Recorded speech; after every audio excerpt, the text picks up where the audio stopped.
창세기 2장 1절에서 3절 함께 봉독하시죠. 천지와 만물이 다 이루니라. 하나님의 지으시던 일이 일곱째 날이 이를 때에 마치니 그 지으시던 일이 다함으로 일곱째 날에 안식하시니라. 하나님이 일곱째 날을 복주사 거룩하게 하셨으니 이는 하나님이 그 창조하시며 만드시던 모든 일을 마치시고 이날에 안식하셨음이더라. 아멘. 우리는 지난주에 안식에 관해서 공부를 했습니다. 안식이라는 것은 하나님 쪽에서 보면 하나님께서 당신의 성품과 능력과 지혜를 온전히 발휘하셔서 하나님의 거하실 처소를 완성하시고 그 처소를 보호하고 유지하시면서 그 속에 충만하게 거하시는 상태를 말하는 거라 그랬죠. 그리고 인간 쪽에서 보면 인간이 자신을 처소 삼아서 거하고 계신 그 하나님의 영광에 정상적으로 반응을 해서 그분께 항복하고 순종하며 자신의 삶을 전적으로 맡기는 그 상태를 안식이라고 한다라고 제가 설명해 드렸습니다. 창세기 일곱째 날은 바로 그 완성될 하늘의 안식을 미리 그림자로 보여주는 것임과 동시에 그 안식으로의 출발 지점이라는 것을 여러분이 꼭 기억하셔야 돼요. 오늘은 그 완성될 하늘의 안식이 성경에서 어떻게 점진적이며 점층적으로 전개되어지고 있는지 그리고 설명되어지고 있는지 함께 공부하도록 하겠습니다. 하나님은 완성될 하늘의 안식을 창세기의 창조 기사에서 안식일로 그리고 안식일에서 안식의 땅인 가나안으로 또 그 안식의 땅 가나안에서 예수 그리스도로 말미암게 되는 참 안식으로 점점 이렇게 뚜렷하고 명확하게 진술해주고 있어요. 여러분이 오늘 설교를 들으시면 또 성경 전체가 한눈에 이렇게 확 들어오시게 될 거예요. 그러니까 잘 들으세요. 먼저 창세기의 창조 기사 속에 숨어있는 그 안식의 그림자부터 제가 추적해 보도록 하겠습니다. 우리가 지금까지 창세기의 창조 기사 속에 숨어있는 안식의 그림자를 여러 각도에서 살펴보았습니다만은 오늘은 조금 다른 각도에서 제가 접근을 해보도록 하겠습니다. 여러분이 공부하셨다시피 하나님은 창세기의 셋째 날을 기억하세요. 셋째 날에 기식하는 동물과 인간이 살 터전을 다 마련해 주시죠. 맞습니까? 물과 뭇을 나누시고 먹거리를 만들어 주시잖아요. 하나님께서는 하늘과 뭇과 물이 잘 조화된 그 지구에 각종 씨 맺는 채소와 열매 맺는 나무로 먹거리까지 다 준비해 주세요. 그게 셋째 날입니다. 우리는 그 기식하는 생물의 터전에 죄가 들어옴으로 말미암아 그 셋째 날의 창조가 다시 원래대로 혼돈으로 저주의 물로 뒤덮이는 사건을 창세기 7장에서 볼 수 있죠. 그게 노아의 홍수잖아요. 그때 셋째 날 마련되었던 기식하는 그 생물들의 터전이 전부 다시 혼돈으로 돌아가게 되고 기식하는 모든 생물이 몰살당하게 되는 거예요. 다름 아닌 심판의 모습인 것입니다. 그것은 하나님께서 죄와 함께 존재하는 모든 것들을 살아있는 것으로 여기지 않으시겠다라는 그분의 의지를 담고 있는 거예요. 창세기 7장 21절 보세요. 땅 위에 움직이는 생물이 다 죽었으니 곧 새와 육축과 들짐승과 땅에 기는 모든 것과 모든 사람이라. 육지에 있어 코로 생물의 기식을 호흡하는 것은 다 죽었더라. 지면의 모든 생물을 쓸어버리시니 곧 사람과 짐승과 기는 것과 공중의 새까지라. 이들은 땅에서 쓸어버림을 당하였으되 홀로 노아와 그와 함께 방주에 있던 자만 남았더라. 이렇게 물과 뭇으로 갈라졌던 그 셋째 날의 창조가 완전히 엉망이 되어버린 거예요. 또다시 혼돈이에요. 그렇다고 하나님께서 인간을 포함한 기식 있는 생물들의 터전을 완전히 포기하셨을까요? 그럴 수는 없죠. 하나님께서는 창세전에 택해 놓으신 그분의 백성들에게 그 엉망이 된 셋째 날의 터전을 회복시켜 주세요. 그래서 노아에게 아담에게 주었던 그 창세기 1장의 명령을 그대로 주신 거예요. 이 노아의 홍수 사건이 바로 하나님의 재창조를 예시하고 있는 거라는 걸 보여주는 것입니다. 창세기 9장 1절 보시면 하나님이 노아와 그 아들들에게 복을 주시며 그들에게 이르시되 생육하고 번성하여 땅에 충만하라. 땅의 모든 짐승과 공중의 모든 새와 땅에 기는 모든 것과 바다의 모든 고기가 너희를 두려워하며 너희를 무서워하리니 이들은 너희 손에 붙이웠습니다. 그죠? 창세기 1장의 그 명령하고 똑같은 명령이 노아에게 주어진단 말입니다. 그런데 그 회복될 셋째 날의 터전이 또 죄로 말미암아 저주의 불로 뒤덮이게 되면 안 되죠. 그죠? 그래서 하나님은 그 회복될 셋째 날의 터전이 다시는 저주의 물로 덮이지 않도록 그 회복될 터전에 사는 자들을 모두 의인으로, 죄와는 전혀 관계없는 모두 의인으로 만드셔야 했던 거예요. 그런데 연약한 인간은 언제든지 하나님께서 허락하신 자율성을 이용해서 죄를 지을 수 있는 존재였단 말이에요. able to sin. 그죠? 그래서 하나님은 절대 죄를 지을 수 없는 당신의 아들 성자 예수 그리스도를 동원하신 것입니다. 하나님은 절대 죄를 지을 수 없는 당신의 아들 성자 예수 그리스도의 그 대속의 죽음을 통해 그 백성들의 모든 죄를 해결하시고 그들을 모두 예수 그리스도 안에 넣어서 죽이시고 다시 살리심으로 해서 이제는 죄와는 전혀 관계없는 의인들로 만들어 버리시기로 한 거란 말입니다. 그렇게 회복된 셋째 날의 터전이 바로 새하늘과 새 땅인 거예요. 새하늘과 새 땅은 그 셋째 날 창조된 그 터전의 회복인 거예요. 하나님께서 반드시 그 셋째 날의 터전을 회복해 내시겠다라는 것을 우리가 언약이라고 부르는 거고요. 하나님은 그 언약을 반드시 지켜내시고야 마실 거다라는 것을 우리가 믿음이라고 부르는 거고 소망이라고 부르는 거예요. 그래서 하나님 나라를 언약의 땅이라고 부르는 것입니다. 그 회복될 셋째 날의 땅, 언약의 땅은 지금 죄악된 인류가 살고 있는 세상과는 완전히 구별되어 떨어진 그러한 땅이에요. 그렇죠? 그래서 성경에는 종종 죄악된 세상과 구별된 그 하나님의 백성들의 그 터전과 사흘이라는 단어가 함께 등장하는 거예요. 하나님의 백성들이 거처하는 곳은 거룩하게 구별되고 회복되어질 셋째 날의 땅을 상징하기 때문에 그런 거예요. 창세기 22장 3절 보세요. 아브라함이 아침에 일찍이 일어나 나귀의 안장을 지우고 두 사환과 그 아들 이삭을 데리고 번제에 쓸 나무를 쪼개어 가지고 떠나 하나님의 자기에게 지시하시는 곳으로 가더니 제3일에 아브라함이 눈을 들어 그곳을 멀리 바라본지라. 4절에 제3일이라고 번역이 된 히브리어가 쉐르시욤, 셋째 날에예요. 창세기의 셋째 날과 똑같은 단어인 거예요. 하나님께서는 창세기의 그 셋째 날의 회복, 즉 기식하는 생물들이 거할 그 터전의 회복이 죽어야 할 자를 대신해 죽으시는 하나님의 어린 양 예수 그리스도에 의해 이루어질 것임을 요 아브라함이 이삭을 제물로 드리려고 하는 요 사건에서 미리 예표해서 보여주시는 거예요. 그래서 여기에서 죽을 이삭 대신에 하나님이 준비하신 어린 양이 등장하는 것입니다. 그 회복될 언약의 땅은 인간의 노력으로 마련되는 것이 아니라 하나님께서 준비하시는 땅이라는 거죠. 창세기 39장 36절 보세요. 자기와 야곱의 사이를 사흘길이 뜨게 하였고 야곱은 라반의 남은 양떼를 치니라.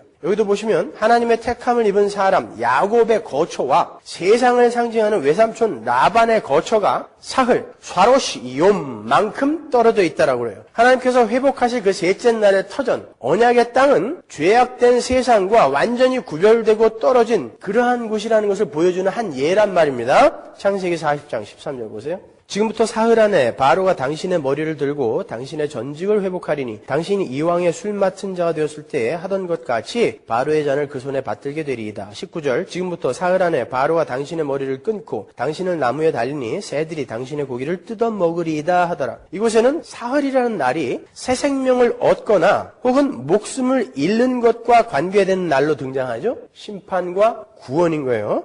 술 맡은 관원장은 사흘째에 새 생명을 얻게 되고 떡 굽는 관원장은 사흘째에 목숨을 잃게 되고 그 시체의 고기를 새들이 뜯어먹게 될 것이다라는 그런 무서운 해몽인 거예요. 창세기에 우리가 공부한 요한계시록의 언어들이 그대로 등장하고 있죠. 그죠? 고기, 새들, 뜯어먹다 이런 단어 우리가 공부했잖아요. 심판인 거예요. 출애굽기 8장 25절 보세요. 바로가 모세와 아론을 불러 이르되 너희는 가서 이 땅에서 너희 하나님께 희생을 드리라. 모세가 가로되 그리하면 불가하니이다. 우리가 우리 하나님 여호와께 희생을 드리는 것은 애굽 사람의 미워하는 바이온즉 우리가 만일 애굽 사람의 목전에서 희생을 드리면 그들이 그것을 미워하여 우리를 돌로 치지 아니하리이까. 우리가 사흘 길쯤 광야로 들어가서 우리 하나님 여호와께 희생을 드리되 우리에게 명하시는 대로 하려 하나이다. 여기도 보시면 사흘 길 떨어진 곳은 죄악이 관영한 세상을 상징하는 그 애굽과 구별되어 떨어져서 하나님의 백성들이 하나님을 예배하는 곳으로 등장하고 있단 말입니다. 거기에 사흘이 등장한단 말이에요. 출애굽기 15장 22절 보세요. 모세가 홍해에서 이스라엘을 인도하며 그들이 나와서 수르 광야로 들어가서 거기서 사흘 길을 행하였으나 물을 얻지 못하고 마라에 이르렀더니 그곳 물이 써서 마시지 못하겠으므로 그 이름을 마라라 하였더라. 백성이 모세를 대하여 원망하여 가로되 우리가 무엇을 마실까 하매 모세가 여호와께 부르짖었더니 여호와께서 그에게 한 나무를 지시하시니 그가 물에 던지매 물이 달아졌더라. 거기서 여호와께서 그들을 위하여 법도와 율례를 정하시고 그들을 시험하실세. 여러분이 잘 아시는 마라의 쓴물 사건이죠. 이스라엘이 홍해를 건넌 뒤에 사흘길을 가서 만난 것이 마라의 쓴물이에요. 그 쓴물에 하나님께서 지시하신 그 한 나무를 던졌더니 쓴물이 단물이 됐어요. 그 한 나무는 제가 설명해 드렸죠. 예수 그리스도의 십자가를 의미하는 것입니다. 쓴물에 불과했던 마라에서 어떤 말이 나왔다 그랬어요? 마리아. 마라하고 마리아 같은 말이란 말입니다. 예수 그리스도의 십자가로 말미암아 그 쓴물인 마리아가 단물로 변하는 사건인 거예요. 제가 예전에 요한계시록 강의를 할 때 성경이 예수님의 십자가 주변에 수많은 여인들이 있었음에도 불구하고 유독 마리아라는 이름만 기록을 하고 있는 이유에 대해서 설명해 드렸잖아요. 그렇게 자꾸 잊어버리셔야 제가 먹고 사는 거예요. 또 배우면 되지 뭐, 그죠? 그리고 지난주에는 제가 예수님과 함께 동산에 선 막달라 마리아에 관해서 이야기를 해드렸어요. 이 마라의 쓴물 사건은 바로 그 마리아들의 이야기인 거예요. 그 한 나무인 십자가와 사흘, 그리고 마리아, 죽어야 할 창녀, 죄인 마리아가 하나님의 선택한 백성이 되는 그 이야기예요.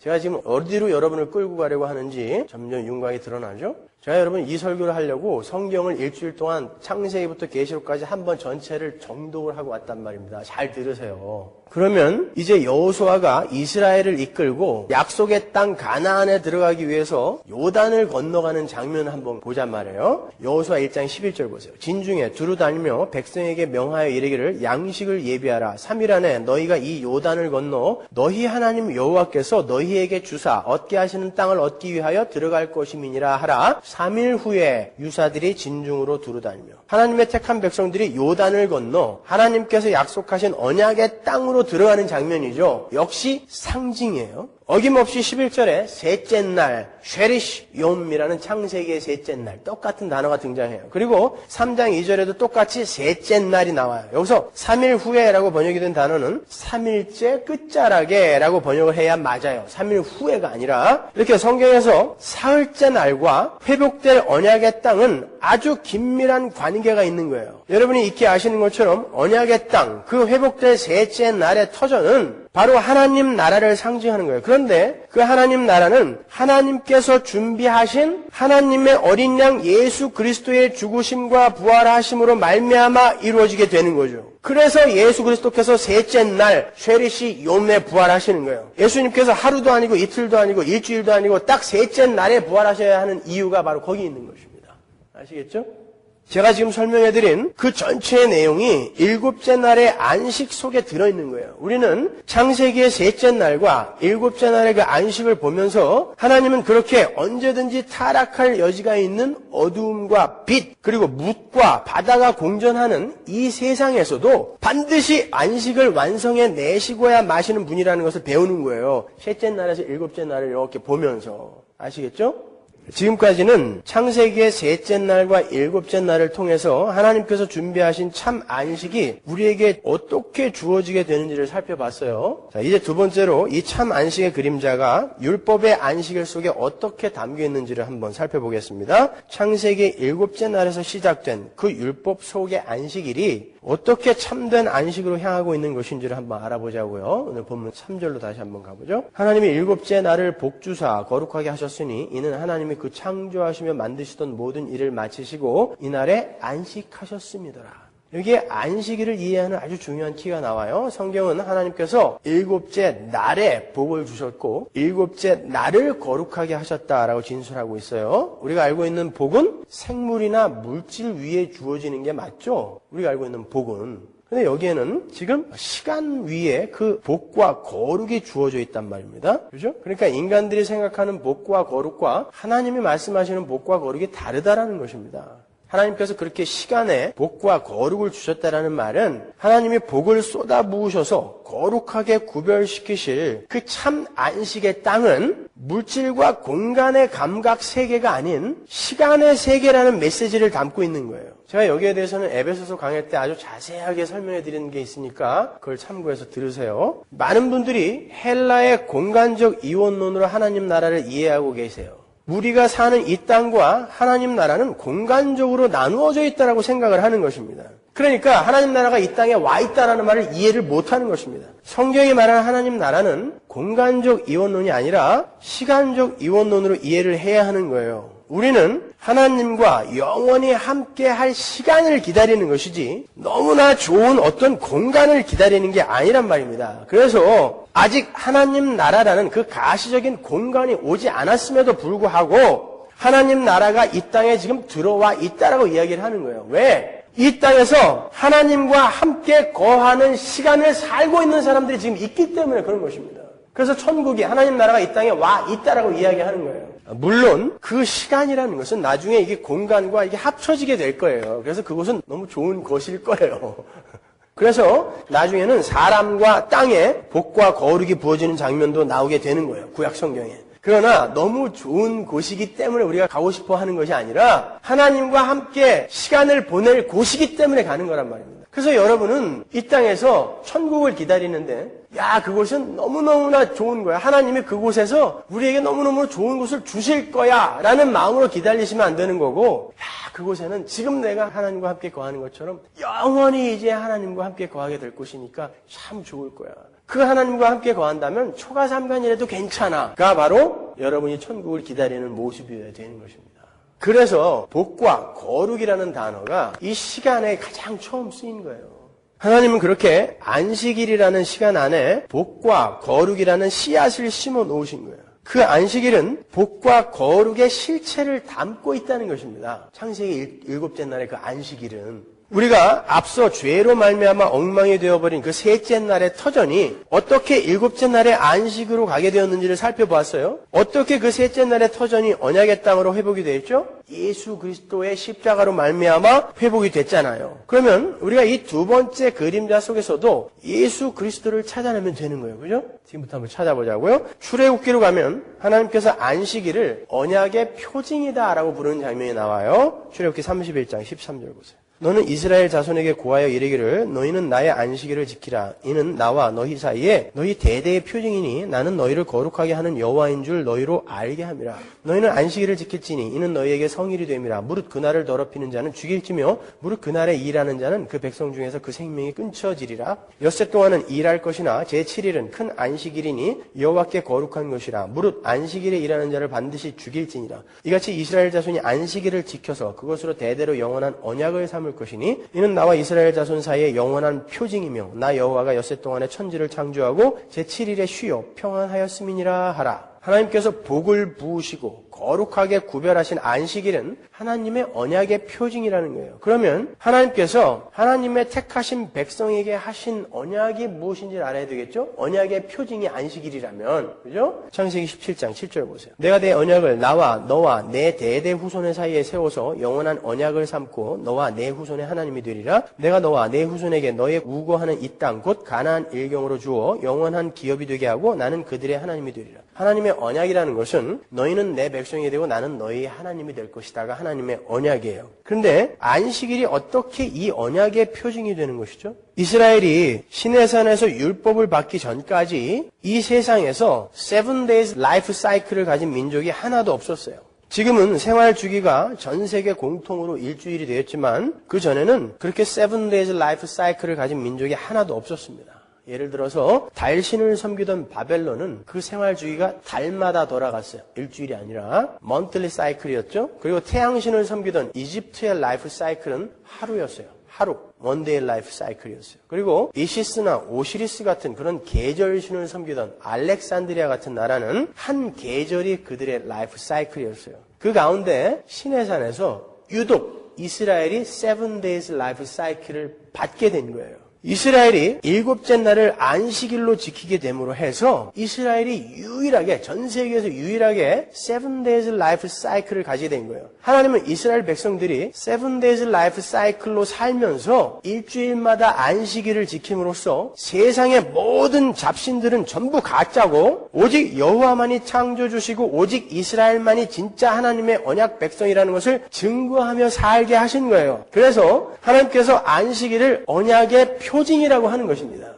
그 언약 안에 들어있는 자들은 모두 하나님의 백성이 되어 언약의 땅에 들어가게 되는 거예요. 그렇게 하나님의 언약 안에 들어있는 사람들은 모두 하나님의 언약 백성이 되는 것이지만 하나님의 언약 바깥에 있는 사람들은 모두 진노의 불 속으로 떨어지게 되는 거죠. 그래서 구약에서는 안식일을 어기면 죽음으로 응징한 거예요. 그것도 잔인하게 돌로 때려 죽인 것입니다. 왜? 이 안식일이 뭐가 대단한 날이어서가 아니라 그 안식일이 담고 있는 것이 바로 하나님의 언약이었기 때문에 그 언약 밖에 있는 사람들은 그 종말이 어떻게 될 것인가를 보여주는 거란 말입니다. 그래서 때려 죽인 거예요. 안식일을 안 지키면. 언약 밖의 인물로 간주를 해서.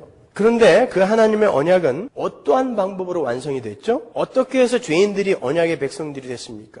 예수 그리스도의 죽으심과 다시 사심으로 완성이 된 거죠. 그러니까 안식일에 복이 부어지고 안식일이 거룩하게 구별되었다라는 것은 하나님께서 그 안식일 안에다가 예수 그리스도로 말미암게 될 거룩하고 복된 하나님 나라를 씨앗으로 심어 놓으셨다는 뜻이잖아요. 그런데 이제 예수 그리스도께서 인간의 모습으로 이 땅에 오셔서 십자가에서 죽으시고 다시 사심으로 그 안식일에 모형으로 그림자로 심겨져 있던 그 하나님 나라가 이루어졌잖아요. 그래서 하나님의 백성들이 하나님 나라로 속속 들어오고 있지 않습니까? 그렇잖아요? 그러면 이제 하나님 나라가 그렇게 완성이 되었으니까 그림자요 모형이었던 그 안식일이 필요가 있어요, 없어요?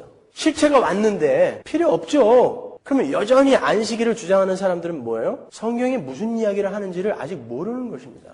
안식일은 예수 안에서 완성이 된 거예요. 그 안에 부어졌던 복과 거룩이라는 씨앗이 예수 안에서 완성이 된 것입니다. 골로새서 2장 16절 보세요. 그러므로 먹고 마시는 것과 절기나 월삭이나 안식일을 인하여 누구든지 너희를 편론하지 못하게 하라. 이것들은 장래일의 그림자이나 몸은 그리스도의 것이니라. 보세요. 정확하게 나오잖아요. 안식일은 장래일의 그림자였고 몸, 소마, 실체는 그리스도였다라고 이야기하지 않습니까? 사도 바울이. 그래서 그 안식일을 완성하러 오신 주님이 일부러 안식일을 골라서 병자들을 고치신 거예요. 하나님께서 안식일에 담아 놓으신 그 참 안식은 예수 그리스도로 말미암아 그렇게 고단한 영혼들이, 멸시받는 영혼들이 회복이 되어 하나님께로 돌아오는 것이라는 사실을 그림으로 보여준 거예요. 그래서 일부러 안식일을 골라서 사람들을 고친 것입니다. 그리고 예수님으로 말미암게 될 그 참 안식의 나라는 질병이 있으면 안 되잖아요. 그러니까 안식일에 고치시는 것입니다. 그러니까 주님께서 안식일의 병자를 고치신 것은 안식일의 참 의미가 무엇인지를 친절하게 그림으로 보여주셨던 사건들인 거예요. 그런데 영적 소경이요 귀머거리들이었던 유대인들이 그것을 이해하지 못하고 주님을 죽이려고 하는 거예요. 구약에서 안식일에 일을 한 사람을 죽여버리신 것도 같은 의미인 거예요. 여러분, 이 땅에 인간이 왜 일을 하죠? 타락한 인간은 땅과 함께 저주를 받아서 자기가 열심히 땀을 흘려야 겨우 먹고 살게 된 거예요. 그래서 인간이 하는 일은 이제 먹고 살기 위한 노동이 된 거예요. 원래 인간의 일은 하나님의 영광을 드러내는 거였죠. 그 창조의 목적이었잖아요. 하나님의 위대한 창조 사역에 동참하는 동반자로서 하나님의 영광을 드러내면서 그 아름답고 위대한 창조를 하나님과 함께 행하는 거였어요. 그런데 인간이 타락을 하고 인간의 노동은 하나님을 잃어버린 자들의 먹고 살기 위한 몸부림이 되어버린 거예요. 그러나 안식일은 뭘 상징한다 그랬죠? 예수로 말미암아 우리에게 주어질 완성된 하나님의 나라. 거기서는 누가 우리를 먹여주세요? 하나님이 먹여주시잖아요. 그래서 광야에서도 안식일 전날에는 안식일날 가서 일하지 말라고 안식일날 먹을 것까지 2배로 주신 것입니다. 그 안식 속에 들어간 자들은 하나님이 그에게 먹거리를 공급해 준다라는 의미로 그렇게 데몬스트레이션을 해준 거란 말입니다. 그래서 안식일에 일을 한다는 것은, 나를 위해 일을 한다는 것은 그 안식일에 들어가 있는 언약을 이해 못한 자, 그 언약 밖에 있는 자로 간주되어서 돌로 때려 죽인 것입니다. 예수님이 오셨을 때는. 이제 예수님이 오셔서 그 안식을 완성하고 계시단 말이에요. 안식이 뭐예요? 하나님과 함께 거하면서 그분과 함께 일을 하는 거란 말이에요. 그래서 예수님과 제자들이 안식일에 밀을 부벼서 먹은 것입니다. 일을 한 거예요. 주님과 함께 일하는 거는 내 배를 위해서 하는 일이 아니었거든요. 근데 유대인들은 그걸 이해 못하고 주님을 때려 죽인 거죠. 세 번째로 넘어갑니다. 성경은 약속의 땅인 가나안 땅을 들어서도 완성될 안식을 설명해요. 창세기 7째 날에 처음 등장한 그 안식이라는 것이 약속의 땅 가나안을 거쳐 어떻게 하늘의 안식으로 향하는지 한번 보자고요. 신명기 3장 20절 여호와께서 너희에게 주신 것 같이 너희 형제에게도 안식을 주시리니 그들도 요단 저편에서 너희 하나님 여호와의 주시는 땅을 얻어 기업을 삼기에 이르거든 너희는 각기 내가 준 기업으로 돌아갈 것이니라 하고, 여기 보면 성경이 가나안 땅을 안식이라고 이야기하죠. 신명기 12장 9절 보세요. 너희가 너희 하나님 여호와의 주시는 안식과 기업에 아직은 이르지 못하였거니와 너희가 요단을 건너 너희 하나님 여호와께서 너희에게 기업으로 주시는 땅에 거하게 될 때 또는 여호와께서 너희로 너희 사방의 모든 대적을 이기게 하시고 너희에게 안식을 주사 너희로 평안히 거하게 하실 때에 여기도 가나안 땅을 안식이라고 부르는 거예요. 여호수아 1장 13절 보세요. 므낫세 반지파에게 일러 가로되 여호와의 종 모세가 너희에게 명하여 이르기를 너희 하나님 여호와께서 너희에게 안식을 주시며 이 땅을 너희에게 주시리라 하였나니 너희는 그 말을 기억하라. 이렇게 이스라엘에게 주신 안식의 땅 가나안은 예수 그리스도로 말미암게 될 하나님 나라를 상징하는 거였어요. 여호수아라는 히브리어를 헬라식으로 발음을 하면 예수예요. 헤수스, 예수. 그러니까 하나님의 백성을 상징하던 이스라엘이 여호수아를 통해 약속의 땅 가나안에 들어가는 사건은 참 하나님의 백성들인 교회가 예수 그리스도를 통하여 참된 안식의 땅인 하나님 나라에 들어가게 되는 것을 그대로 예표하고 있는 거예요. 그래서 시편 95편이 이렇게 진술을 하죠. 7절부터 볼까요? 대저 저는 우리 하나님이시요 우리는 그의 기르시는 백성이며 그 손의 양이라. 너희가 오늘날 그 음성 듣기를 원하노라. 이르시기를 너희는 무리바에서와 같이 또 광야 마사의 날과 같이 너희 마음을 강팍하게 말지어다. 무리바와 마사는 같은 곳이에요. 다투었다라는 의미로 무리바라고 부르는 거고 시험하였다라는 의미로 마사라고 부르는 거죠. 그때 너희 열조가 나를 시험하며 나를 탐지하고 나의 행사를 보았도다. 내가 40년을 그 세대로 인하여 근심하여 이르기를 저희는 마음이 미혹된 백성이라 내 도를 알지 못한다 하였도다. 그러므로 내가 노하여 맹세하기를 저희는 내 안식에 들어오지 못하리라 하였도다. 이 시는 다윗의 시편이에요.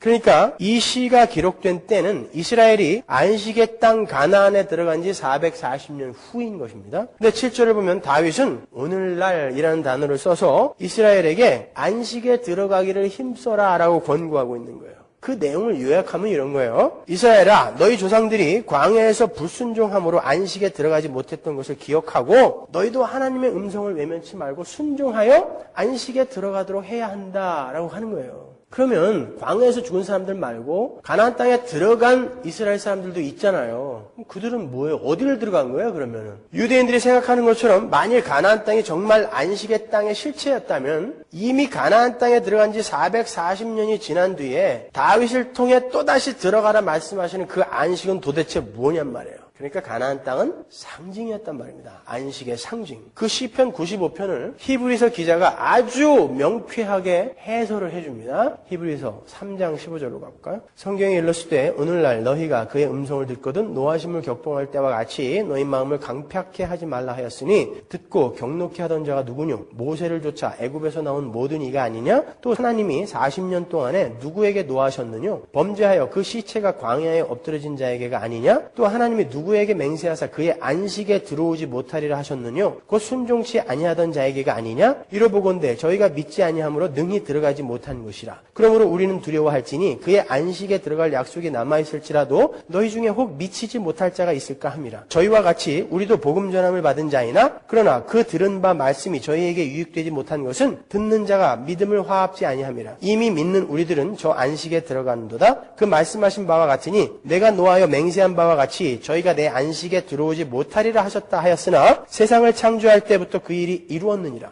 제7일에 관하여는 어디 이렇게 일렀으되 하나님은 제7일에 그의 모든 일을 쉬셨다 하였으며 또다시 거기 저희가 내 안식에 들어오지 못하리라 하였으니 그러면 거기 들어갈 자들이 남아있거니와 복음 전함을 먼저 받은 자들은 순종치 아니함을 인하여 들어가지 못하였으므로 오랜 후에 다윗의 글에 다시 어느 날을 정하여 오늘날이라고 미리 이같이 일렀으되 오늘날 너희가 그의 음성을 듣거든 너희 마음을 강팍해 말라 하였나니 만일 여호수아가 저희에게 안식을 주었다면 그 후에 다른 날을 말씀하시지 아니하셨으리라. 여호수아가 이스라엘을 데리고 들어갔던 가나안 땅은 참 안식의 땅이 아니었다라는 거죠. 정확하게 이야기해주고 있잖아요. 그런즉 안식할 때가 하나님의 백성에게 남아있도다. 다른 안식이 있다라고 이야기하는 거예요. 이미 그의 안식에 들어간 자는 하나님이 자기 일을 쉬심과 같이 자기 일을 쉬느니라. 그러므로 우리가 저 안식에 들어가기를 힘쓸지니 이는 누구든지 저 순종치 아니하는 본에 빠지지 않게 하려 함이라. 지금 이 히브리서의 내용을 간단하게 의역을 해드리면 이런 거예요. 구약 성경의 창세기에 나오는 안식과 신명기와 여호수아서에 나오는 안식은 실체가 아니었다는 거예요. 그 안식들은 모두 우리 교회가 들어가게 될 하늘의 안식을 상징하고 있었던 것이라는 말이에요. 그런데 그 하늘의 안식은 예수 그리스도 안에서 우리에게 주어지게 되는 것이며 영적으로 우리는 이미 그 예수 그리스도 안에서 안식에 들어갔다는 거예요. 그러나 그렇게 영적으로 안식에 들어간 자들은 이 땅에서 안식에 들어가고 있어야 하며 들어가기를 힘써야 한다라고 이야기하는 거예요. 구원의 현재 시대에 대해서 이야기하는 것입니다. 잘 보시면 이 히브리서 4장의 주어가 전부 우리죠. 우리. 그죠? 복수예요. 우리. 1절에 보시면 우리는 두려워할지니, 3절에 보시면 우리들은 저 안식에 들어가는도다. 11절에 보시면 우리가 저 안식에 들어가기를 힘쓸지니. 전부 복수라고요. 그런데 10절에 안식에 들어간 자는 단수예요. 안식에 들어간 자만 단수예요. 여기서 우리는 누굴까요? 당연히 히브리서 기자를 포함한 교회를 이야기하는 거예요. 그러면 안식에 들어간 자, 단수로 표기된 그분은 누굴까요? 예수 그리스도인 것입니다. 그러니까 이런 말이에요. 하나님께서 6일 동안의 창조를 마치시고 7일째 안식을 하신 것처럼 십자가를 지심으로 재창조를 완성하시고 안식에 들어가신 분은 예수님 한 분이다라는 거예요. 그런데 그 예수 그리스도 안에 우리라는 사람들이 들어가 있다는 것입니다. 그러나 그 예수 그리스도 안에서 안식에 들어가게 될 하나님의 백성들은 지금 안식에 들어가기를 힘써야 되고 현재 두렵고 떨리는 마음으로 안식에 들어가고 있어야 한다는 걸 얘기하는 거예요. 다른 말로 예수 안에서 하나님의 안식에 들어간 성도들은 그 삶 속에서 안식에 들어가기를 힘쓰고 두렵고 떨리는 마음으로 안식에 들어가고 있는 삶의 열매가 반드시 나타나게 되어 있다는 것입니다. 4장 1절에 보시면 성도는 혹시 내가 안식에 미치지 못하면 어떻게 하나라는 그런 두려움이 있어야 한다는 권고가 나와요. 이 말은 우리가 구원을 받은 이후에도 중도에 탈락할 수 있다는 그런 여지를 나타내는 말이 아니에요. 이 구절의 진의는 안식에 들어가는 성도들은 반드시 그의 신앙생활 속에서 영적 진보와 성수계로의 그 열심과 분투가 반드시 있게 된다는 말이에요. 그러한 열심과 분투와 조바심이 없이 세워라 내워라 하는 사람은 자칫 안식으로 초대되어진 사람이 아닐 수 있다는 걸 경고하는 것입니다. 우리 새벽 예배 때 히브리서를 지금 처음부터 끝까지 다 공부를 했는데 거기 보면 이 히브리서 기자가 계속해서 교회에게 성도들에게 혹시 너희들 가짜일지 몰라 돌아봐라고 계속 겁을 줘요. 그럼 너희들이 진짜 가짜일지도 몰라 라는 말이 아니라 진짜 같았던 놈들 중에 가짜들이 있었단 말입니다. 근데 히브리서의 수신자는 교회잖아요. 그러니까 너희들도 저 가짜들과 방불하게 지금 살고 있다면 너희들 절대 안 된다는 것입니다. 너희는 교회잖아. 구원받은 하나님의 백성이잖아. 근데 왜 그 삶이 안 나오는 거야? 라고 목회적 관점에서 쓴 거란 말입니다. 그러니까 여러분의 삶 속에서는 지금 안식에 들어가려고 하는 분투와 몸부림이 있어야 된다는 거예요. 그래서 성경은 많이 알고 교회는 오래 다녔는데 전혀 변화도 없고 하나님의 자녀다운 삶을 분투하는 그런 노력과 열심도 안 보이고 하는 사람들을 참 그토록 미워하는 것입니다. 그런 사람들 보면은 참 불쌍해요. 참 많이 알고 또 연구는 잘하고 있는데 어떤 결정적인 사건에 보면은 여전히 변함없는 그런 사람들. 아닌 거예요, 여러분. 안식에 들어가기를 우리는 힘써야 된다니까요. 그 안식에는 순종치 아니하는 자들 못 들어간다라고 그러잖아요, 여기서. 못 들어간다. 광야에서 걔네들이 순종치 아니함으로 못 들어간 거 니네 똑똑히 보고 너희 안식에 들어가기를 힘써야 된다 그러는 거예요. 구원받은 자가 안식에 들어가기를 힘쓰지 않으면 못 들어간다가 아니라 구원받은 자들은 반드시 이 노력이 있어야 된다는 뜻인 것입니다. 이것들은 안 하고 전부 연극들 하고 있는 거예요. 이것들 안 하고. 무슨 대단한 일들을 할 게 있어요, 교회에서. 아니 생각해보세요. 이 교회 안에 뭐 대단한 할 일이 그렇게 있어요. 이 일을 하시라니까요. 이 일을 1절에 미치지 못하다에 쓰인 그 후스테레오라는 단어는요. 늦게 되다, 열등하다, 부족하다라는 뜻이지만 이 히브리서가 쓰여질 당시에는 하루가 늦게 되다라는 의미로 쓰여졌던 단어예요. 그러니까 성경은 그 후스테레오라는 단어를 써서 너희들 그렇게 안일하게 신앙생활을 하다가는 하루가 늦을지 모른다라고 경고하고 있는 것입니다. 구약에 능통했던 초대교회 성도들이 그 단어를 읽었을 때 어떤 장면을 떠올렸을까요, 여러분? 구약에 하루가 늦음으로 낭패를 당했던 사건이 있었죠? 민수기 14장. 그러니까 민수기 14장, 시편 95편, 히브리서 4장은 하나로 이렇게 뚫려 있는 것입니다. 보세요. 어떻게 뚫려 있는지. 이스라엘이 가데스 바네아에 이르러서 가나안 땅으로 12정탐꾼을 보냈잖아요. 근데 갈렙과 여호수아를 제외한 나머지 10명이 하나님의 언약은 아랑곳하지 않고 그 가나안 땅의 거민들이 네피림의 후손들이었어요. 아낙 자손이었단 말입니다. 굉장한 거인들이었단 말이에요. 그 거인들은 너무너무나 커서 우리가 도저히 감당할 수 없다. 그래서 우리는 못 들어간다라고 이야기했단 말입니다. 근데 여호수아와 갈렙은 뭐라 그랬어요? 아니다. 우리가 하나님의 언약을 쫓아가자. 하나님이 우리를 인도하시면 그들은 우리 밥이다 그랬단 말입니다. 그랬더니 이스라엘 사람들이 어떻게 했어요? 그 사람들을 돌로 때려 죽이려고 그랬어요. 이놈들이 우리를 죽이려고 그러는구나. 여호수아와 갈렙을 때려 죽이려고 그랬단 말입니다. 하나님의 언약을 안 믿은 거죠. 하나님을 신뢰하지 않은 거예요. 그때 하나님이 진노하시죠. 민수기 14장 26절 보세요. 여호와께서 모세와 아론에게 일러 가라사대 나를 원망하는 이 악한 회중을 내가 어느 때까지 참으랴. 이스라엘 자손이 나를 향하여 원망하는 바 그 원망하는 말을 내가 들었노라. 그들에게 이르기를 여호와의 말씀에 나의 삶을 가리켜 맹세하노라. 너희 말이 내 귀에 들린 대로 내가 너희에게 행하리니 너희 시체가 이 광야에 엎드러질 것이라. 너희 20세 이상으로 계수함을 받은 자 곧 나를 원망한 자의 전부가 여분네의 아들 갈렙과 눈의 아들 여호수아 외에는 내가 맹세하여 너희로 거하게 하리라. 한 땅에 결단코 들어가지 못하리라. 히브리서가 이 민수기 14장을 단어까지 똑같이 그대로 인용하고 있는 거예요. 시편 95편도 마찬가지고요. 모세가 이러한 하나님의 진노를 이스라엘에게 전했어요. 그랬더니 이스라엘이 회개를 하고 그 다음날 아침 일찍이 가나안으로 진격했다고요. 근데 이미 때가 늦었습니다, 여러분. 하루가 늦었어요. 어떻게 됐어요? 아말렉 사람들한테 몰살당했습니다. 하루 늦었는데. 민수기 14장 39절 보세요. 모세가 이 말로 이스라엘 모든 자손에게 고하매 백성이 크게 슬퍼하여 아침에 일찍이 일어나 아침에가 다음날 아침이라는 뜻이에요. 산꼭대기로 올라가며 가로되 보소서 우리가 여기 있나이다. 우리가 여호와의 허락하신 곳으로 올라가리니 우리가 범죄하였음이니이다. 철저하게 회개하죠. 모세가 가로되 너희가 어찌하여 이제 여호와의 명령을 범하느냐. 이 일이 형통치 못하리라. 여호와께서 너희 중에 계시지 아니하니 올라가지 말라. 너희 대적 앞에서 패할까 하노라. 아말렉인과 가나안인이 너희 앞에 있으니 너희가 그 칼에 망하리라. 너희가 여호와를 배반하였으니 여호와께서 너희와 함께하지 아니하시리라 하나. 그들이 그래도 산꼭대기로 올라갔고 여호와의 언약궤와 모세는 진을 떠나지 아니하였더라. 아말렉인과 산지에 거한 가나안인이 내려와 쳐서 파하고 호르마까지 이르렀더라. 박살난 거예요. 박살난 거예요.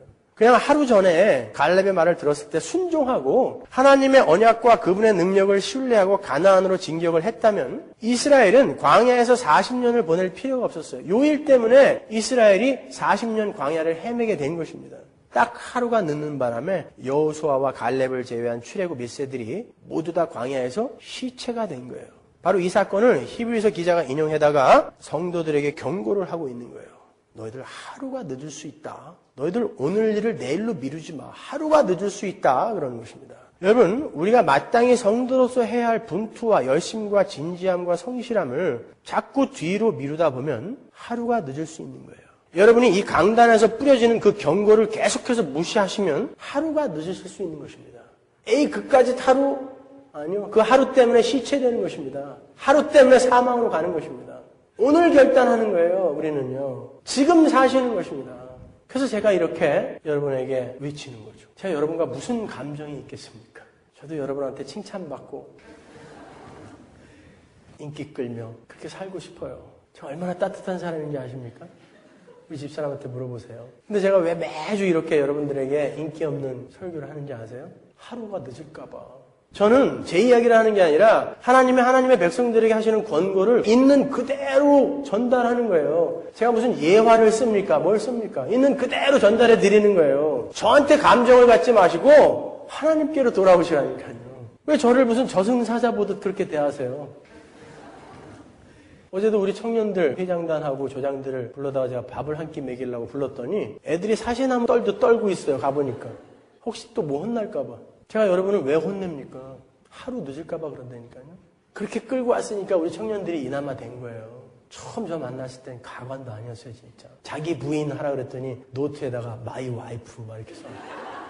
자기 부인이 뭔지를 몰랐던 거예요. 그 친구가 지금 이렇게 훌륭한 선생님이 돼서 우리 중고등부 가르치고 있잖아요. 5년을 사시나무 떨듯 떨며 쫓아오면서 수련회만 끝나면 그냥 담배 사러 뛰어갔던 친구가 이렇게 훌륭한 신앙이 되어 있어요. 사시나무 떨듯 떨며 쫓아오면서. 하루가 늦을 수 있기 때문에 그런 것입니다. 오늘 결단하시라니까요. 분명 성경에 의하면 하나님께서 예수 그리스도를 통하여 완성하신 그 하늘의 안식에 들어가는 사람들은 지금 안식에 들어가기를 힘써요. 여러분이 다른 것에 한눈 파시느라 정작 해야 할 안식에 들어가기를 힘쓰는 그 삶을 놓치지 마세요. 이 귀한 시간을 다른 사람 험담이나 하고 세상이 자기를 알아주지 않는다고 불평불만이나 하고 자기의 배만을 불리기 위한 그런 시간으로 허비하지 마십시오, 여러분. 그럴 시간 없다니까요. 안식에 들어가기를 힘쓰라고 하지 않습니까? 순종하지 않던 자들이 광야에서 전부 시체로 죽었다. 너희들 삶에 그 분투가 없으면 너희들 혹시 아닐지도 모른다라는 이 겁까지 주면서 우리에게 우리의 할 바를 가르쳐주고 계시지 않습니까? 그러면 이걸 해야죠. 뭔 일들을 그렇게 하려고 그래요. 밥이나 먹고 청소만 하면 되지 할 일이 뭐가 있습니까? 그거부터 하시라니까요. 그거 하다 보면 다른 일들은 여러분 삶 속에서 그냥 맺혀지는 거예요. 내 할 바를 하란 말이에요. 남들 욕하거나 남들 험담하지 말고 내 할 바를 하라니까요. 우리 교회 표 뭐라고요? 너나 잘해라니까요. 남들 이야기 할 거 없어요. 꼭 남 욕 많이 하는 사람 보면은 다른 사람들한테 욕 제일 많이 먹는 인간들이 꼭 남 욕하고 다녀. 왜냐면 지 꼬라지가 그러니까 남들이라도 밟아갖고 자기가 자꾸 올라서야 되거든요. 자기 할 바를 하라니까요. 자기 할 바를. 안식에 들어가기를 힘쓰라니까 딴 일들을 하려고 그래요. 왜? 우리 그거 하다가 하는 거예요. 그 길에 순교도 나오는 거고 그 길에 선교도 나오는 거고 그 길에 봉사, 헌금 나오는 것입니다. 마지막으로 하늘의 안식을 소망하며 살던 우리 신앙의 선배들이 이 땅을 어떻게 살다가 갔는지 히브리서의 몇 구절을 읽어보고 마치도록 하겠습니다. 히브리서 11장 13절 우리 같이 읽죠. 이 사람들은 다 믿음을 따라 죽었으며 약속을 받지 못하였으되 그것들을 멀리서 보고 환영하며 또 땅에서는 외국인과 나그네로라 증거하였으니 이같이 말하는 자들은 본향 찾는 것을 나타냅니다. 저희가 나온 바 본향을 생각하였다면 돌아갈 기회가 있었으려니와 저희가 이제는 더 나은 본향을 사모하니 곧 하늘에 있는 것이라. 그러므로 하나님이 저희 하나님이라 일컬음 받으심을 부끄러워 아니하시고 저희를 위하여 한 성을 예비하셨느니라. 이게 안식을 바라보며 소망을 바라보며 살아가는 사람들의 삶이었어요. 나그네요 이방인으로 열심히 안식에 들어가기를 힘쓰며 사는 삶. 그 삶을 지금부터 하십시오. 하루가 늦을 수 있습니다. 기도하겠습니다.